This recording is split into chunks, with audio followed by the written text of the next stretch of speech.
The day I became the most hated man in Willow Haven was the same day I became its most powerful. All it took was one absurd fine $500 for casting a fishing line into a lake with my grieving daughter. What they didn't know was that I had 4 million reasons to fight back and enough resolve to use every single one of them. My name is Grant Mallory, and until recently, I was living what most would describe as the American dream. I'd spent 15 years building a venture capital firm, funding startups across Silicon Valley, and after several successful exits, I sold my shares and retired comfortably at 42. I thought that was the hard part of life behind me. But then my wife, Elise, lost her battle with pancreatic cancer. In one quiet fall morning, I went from high-flying investor to a widowed father trying to raise a 14-year-old girl alone. Sophie and I were shattered. There's no blueprint for parenting through grief. I tried therapy. She tried silence. We both tried pretending. But the only thing that brought any genuine peace was fishing. It had been the last thing we did together as a family before Elise was too weak to leave the house. Sitting by the water, waiting for the soft pull on the linite was the only place we could breathe. So when I decided we needed a change of scenery, I looked for something close to nature. Somewhere serene. Somewhere we could start over. The house on Cedar Hollow Lane checked all the boxer-lined streets, excellent schools, and a beautiful 6-acre lake shimmering at the heart of Willow Haven. A private, upscale neighborhood with colonial-style homes and trimmed hedges that looked like they were designed by God's own landscaper. The realtor assured me that there was a homeowners association, but nothing unusual lawn care standards, garage door colors, all the usual fluff. She hesitated just slightly when mentioning the HOA president. Her name is Cynthia Penrose, she said, a forced smile on her lips. She's very committed to preserving the aesthetic of the neighborhood. That should have been my first red flag. It wasn't long before I met her Saturday morning, barely 9 a.m. Sophie and I were sitting on the community dock, lines cast gently into the water, her face finally lighting up with something close to happiness as she reeled in a small sunfish. That moment, that quiet bit of healing, was shattered by the sharp click of expensive sneakers and an even sharper voice. "Excuse me," came the tone, cold and clipped. "What exactly do you think you're doing?" A woman in her late 50s marched toward us in high-end athletic wear, a designer tablet in hand, her blonde bob-styled in the unmistakable shape of someone who demands to speak to managers for sport. "Good morning," I said, trying not to sound irritated. "Just fishing with my daughter." "When new here, Grant Mallory. We moved into the Cedar Hollow house a couple of months ago." She didn't take my outstretched hand. "Mr. Mallory, fishing is not permitted in Willow Haven's lake. It's clearly outlined in our HOA regulations. You're in direct violation. I'm Cynthia Penrose, president of the HOA. I'll need to issue you a citation." My daughter froze beside me, her eyes wide. "There must be a mistake," I said evenly. The realtor told me this was one of the amenities. It was actually one of the reasons I chose this community. Her smile was polished and just as cold. The rules were amended last month. All homeowners were notified via email. "We never got anything," I said. "I personally oversee communications," Cynthia replied with false sweetness. "You may want to check your spam folder." But ignorance of the law doesn't exempt one from following it. She spun the tablet toward me, showing a freshly dated PDF titled Amendment to Recreational Use of Willow Haven Lake. The timestamp was barely 4 weeks old. "I'm happy to comply going forward," I said, trying to remain calm. "But this seems like a misunderstanding. Couldn't this be a warning instead of fine?" Cynthia's eyes hardened. "Mr. Mallory, our community maintains a certain standard. This isn't a public park. Fishing lines, bait smells, unsightly tack lights, not the image we wish to project. Newer residents often need time to adapt." I knew what that meant. Her eyes flicked from me to Sophie and back again. We were being sized up, judged, and we hadn't passed. "We'll pack up," I said quietly, placing an arm around my daughter.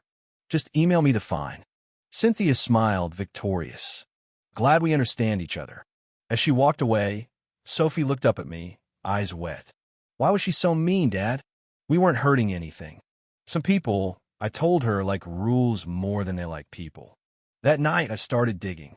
There was no record of the rule change in my inbox or junk folder.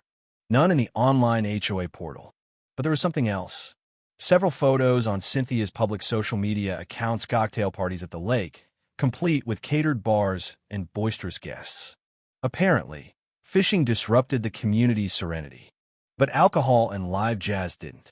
The deeper I looked, the worse it got. Cynthia had been president for 8 consecutive years. Her day job? A real estate broker specializing in distressed properties. A pattern emerged: citation-heavy enforcement for newer residents, mostly families of color or single parents, followed by quiet purchases of their homes via LLCs tied to Cynthia's firm. I needed more. That's when I met Everett Jameson. He was out walking his dachshund and stopped to chat. A retired judge, sharp and observant. When I mentioned my HOA incident, he shook his head. "She got you already?" That was quick. Over coffee at his house, he told me everything. How Cynthia manipulated rules to drive people out, how she stacked the board with loyalists, how she'd been lobbying to buy the lake for years. But here's the catch, Everett said, showing me a document. The lake isn't owned by the HOA. It's still owned by the original developer, Breyer and Brooks Ltd. The HOA leases recreational access. That lease expires in 37 days. I stared at the paper. And what happens if they don't renew? Then the property can be sold. To anyone. We got to work. Everett connected me with his former law clerk, now working at the county assessor's office. I confirmed that Breyer and Brooks was preparing to offload the lake due to debt obligations. Cynthia had been in private talks to buy it through a shell company, intending to cut off public access and build luxury condos along the shoreline. That explained the sudden rule change. Next, Everett introduced me to Ava Morales, a data analyst who had quietly built a database of every HOA fine issued in the past 10 years. The results were damning. Residents of color were fined at triple the rate, and over 60% of all properties that had gone into distress sales were later purchased by entities linked to Cynthia's firm. We started meeting discreetly, Everett, Ava, and me.